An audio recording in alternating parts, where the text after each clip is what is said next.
सर्वांना नमस्कार. सर्वांना विनंती आहे की कृपया कोणीही स्टोरी कॉपी करण्याचा प्रयत्न करू नये, अन्यथा कॉपीराईट स्ट्राईक देण्यात येईल. आणि आपल्या चॅनलला सबस्क्राईब करा, बेल आयकॉनवर क्लिक करा. चला तर वळूया आपल्या स्टोरीकडे, जिचं नाव आहे चांदमातला, एपिसोड 122. मग शुभमंगल सावधान असं म्हणून शशी आणि चंद्राच्या डोक्यावर सगळ्यांनी पहिल्या अक्षता टाकल्या आणि पवित्र अशा मंगल अष्टकांना सुरुवात झाली. आता चंद्राचं मन आईच्या आठवणींनी आषाढातल्या मेघासारखं भरून आलं होतं आणि शशीसुद्धा त्याच्या घरच्यांची आठवणींनी इमोशनल झाला होता. यावेळी दोघांनासुद्धा पुढच्या सुखी संसाराची स्वप्न पडत नव्हती, तर आपल्या आपल्या घरच्यांची आठवण यायची. सुखी संसाराचं स्वप्न तर खऱ्या अर्थानं इथून पुढे बघणार होते ते दोघेही, अगदी आयुष्यभर. आणि आपण कोण होतो, आपण कुठून आलो आहोत, कुठून कुठे आलो, एकमेकांना इथे या परक्या मुंबईमध्ये भेटलो. कोणाचे कोण रवी शेठ, त्यांनी किती आपुलकीनं या दोघांना एक करण्याचा विडा उचलला. आणि आता शशीचंद्रा एक होऊन इथून पुढचा प्रवास दोघे एकत्र करणार होते. जशा दोन नद्या वेगळ्या वेगळ्या ठिकाणी उगम पावतात, अनेक गावं बघत बघत गावं ओलांडून त्या वाहत येतात आणि एके ठिकाणी त्यांचा संगम होतो आणि त्यानंतर एक होऊन एकमेकात मिसळून एकच नदी होऊन ती पुढे वाहत जाते, तसंच काहीसं शशी आणि चंद्राचं झालं होतं. आणि प्रत्येक नवरा बायकोचं तसंच असतं. त्यांचा जन्म एके ठिकाणी झाला, ते वाहत वाहत इथे आले आणि इथे त्यांचं मिलन होणार होतं. एकमेकांमध्ये मिसळून एकमेकांमध्ये आत्मा बनून राहणार होते आजपासून ते. आणि यावेळी कधीतरी त्याच्या आईच्या तोंडातून ऐकलं ते त्याला आठवायचं. शशीचा जन्म झाला तेव्हा त्याची आत्या म्हणायची, वहिनी, मी त्याचं नाव ठेवलंय शशी, आणि आता जर मला मुलगी झाली ना तर शशीला माझा जावई करून घेणार. पण शशीला कधी आत्या बघायला मिळालीच नाही ना, तिचं कुटुंब बघायला मिळालं. हे सगळं तर त्याच्या आईच्या तोंडातून त्याला ऐकायला मिळायचं. त्या घरात शशीच्या आत्याचा कधीच उल्लेख झाला नव्हता. लहानपणी ती त्याच्या चेहऱ्यावरून 2 हात फिरवायची आणि कपाळावर त्याची दृष्ट काढत बोटं मोडायची, एवढंच फक्त त्याला आठवायचं. तिचा चेहरा आठवत नव्हता, तिचा फोटोसुद्धा घरात नव्हता. आणि हे सगळं त्याच्या घरच्यांपासून चोरून आई सांगायची की तुला एक आत्या आहे, पण तिचं नाव मात्र काढणं घरात बंदी आहे. ओघात शशीला तेही आठवलं आणि आपलं कोणीच नातेवाईक या लग्नाला हजर नाही म्हणून त्याचंही मन जड झालं. पण शशीला हे माहीत नव्हतं की हे खरं झालं होतं. त्याच्या आत्याचं बोलणं, त्याचं लग्न त्याच्या आत्याच्या मुलीसोबतच होत होतं. आणि आता अशातच मंगलाष्टका संपल्या, त्यांच्या समोरून अंतरपाठ हटला आणि गुरुजी म्हणाले, वधूवरांनी एकमेकांना हार घाला.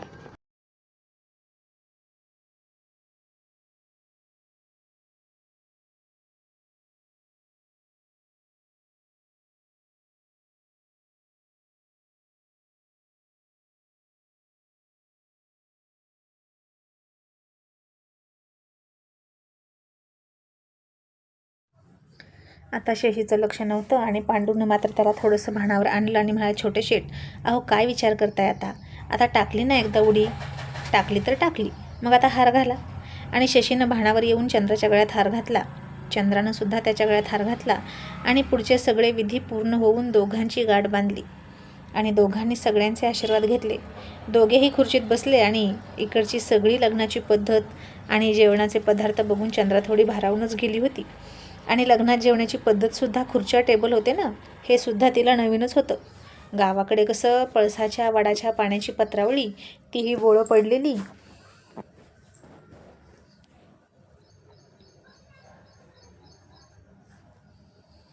पत्रावळी असायची आणि आपल्या नशिबात येईल तशीच घ्यायची, दुसरी बदलून मिळत नव्हती.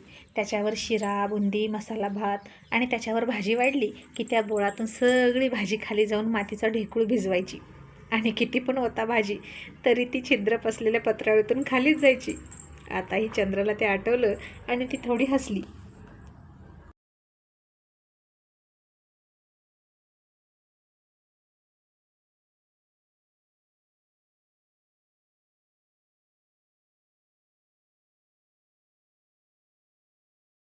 शशीचं मात्र नवरदेव होता तरी सगळीकडे लक्ष होतं.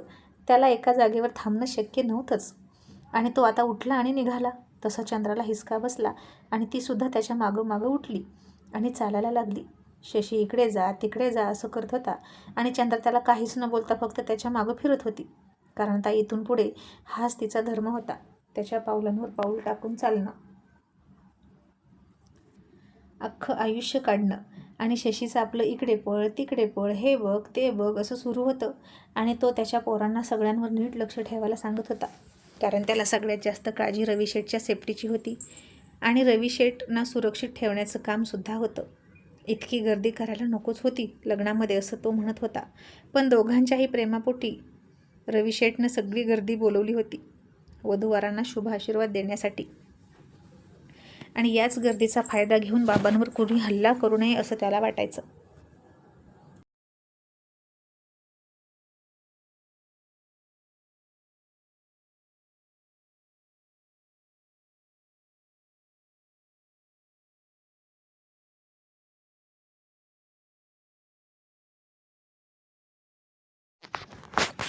मग लग्न पार पडलं.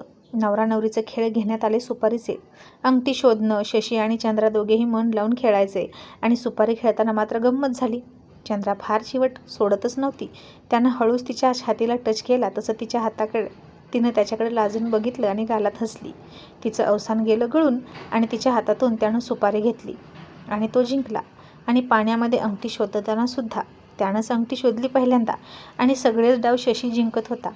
आणि बायका म्हणाल्या, चंद्रा म्हणजे अख्खा संसार तुला त्याचं ऐकत करावं लागणार, लक्षात ठेव. चंद्रा नुसती हसून म्हणाली, चालतंय की, तसंच करेन. आणि आता आणखीन एक शेवटचा खेळ राहिला, तो म्हणजे फार गमतीचा. शशीनं तोंडामध्ये खोबऱ्याचा तुकडा पकडायचा होता आणि चंद्रानं तो तोंडाने खायचा होता. आणि हे करताना मात्र चंद्रा खूप लाजत होती. शशी तिच्यासमोर तोंडामध्ये खोबऱ्याचा तुकडा पकडून बसला होता आणि तिला डोळ्यांनी खुणवत होता की तोंडाला तोंड मिळव.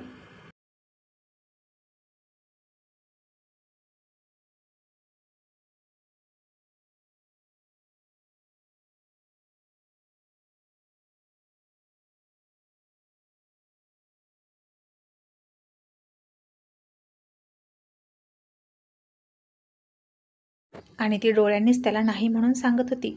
इतक्या सगळ्या माणसांमध्ये असलाच आवडपणा कसा करायचा. शेवटी शशीनं तिची वाट बघून बघून अख्खाच्या अख्खा खोबऱ्याचा तुकडा स्वतःच खाऊन टाकला. पण चंद्रानं त्याच्या तोंडाला तोंड लावलं नाही. दुसऱ्या दिवशी पूजासुद्धा घातली. नवी नवरी असलेली गोरी पान चंद्राच्या तुकड्यासारखी चंद्रा शशीच्या डोळ्यासमोरून इकडे तिकडे फिरत होती आणि त्याला केव्हा एकदा तिला मिठीत घेतो असं झालं होतं. पण त्यानं खूप संयम ठेवला होता, कारण आता ती कायमचीच त्याची झाली होती आणि फक्त काही तासांचा दुरावा होता. आणि मग त्यानंतर दोघेही कायमचे एका रूममध्ये राहणार होते, एकाच बेडवर. मग पूजा झाली. दोघांची ही रूम फुलांनी सजवली आणि त्या सजवलेल्या रूमकडे बघून चंद्रा फार चकित झाली होती. गुलाबांनी गुलाबाच्या पाकळ्यांनी सजवलेला तो बेड बघून ती तिकडं जातच नव्हती, कारण इतकी सुंदर सजावट मोडायची कशी असं तिला वाटायचं. आणि आतमध्ये शशी जाणार इतक्यात पांडू म्हणाला, ओ शेठ, लगेच कुठं निघालात? तुमच्यासाठी हे काही खेळ आहेत. तसे तुम्ही असाल खतरो के खिलाडी, पण हे सोपे खेळ पूर्ण करा आणि मग आतमध्ये जा.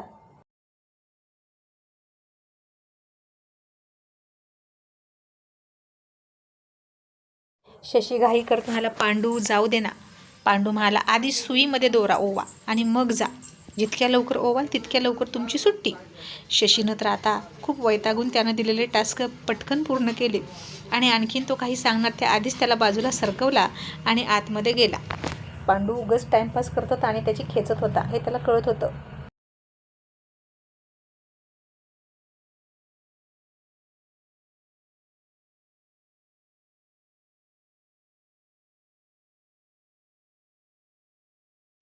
आता शशी खोलीत गेला तर आतमध्ये मंद प्रकाश होता. त्यानं थोडेसे डोळे विस्फारून बेडवर बघितलं तर चंद्रा तिथं नव्हतीच. शशीनं लाईट लावली आणि इकडं तिकडं चंद्राला शोधली तर ती वेडी जमिनीवर भिंतीला टेकून बसली होती, गुडघे पोटात घेऊन. तोंडावर घुंगट वगैरे काही घेतला नव्हता, सगळं मागे टाकून बसली होती. लग्नामध्ये झालेल्या दगदगीमुळे कंटाळी होती आणि पेंगत होती. आणि तिला बघून शशी थोडा चकित झाला आणि म्हणाला, चंद्रा, अगं हे काय, इथे का बसलीस?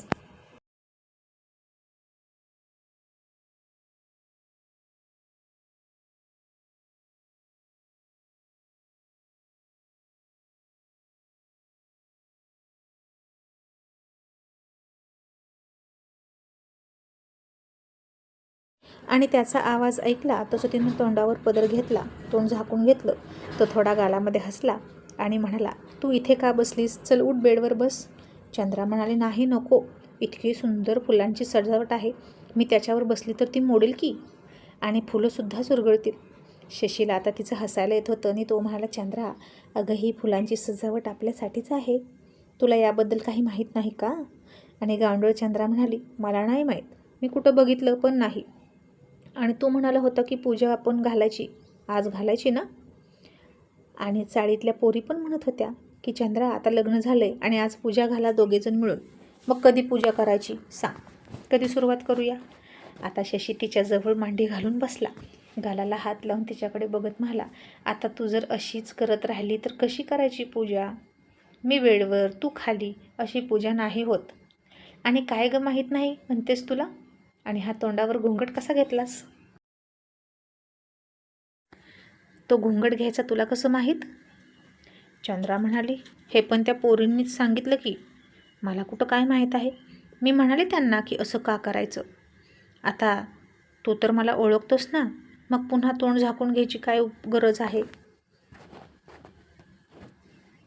आणि त्या म्हणाल्या, तोंड लपवून ठेव आणि तोंड दाखवण्याचं बक्षीस तुझ्याकडून घ्यायचं, मगच तोंड दाखवायचं.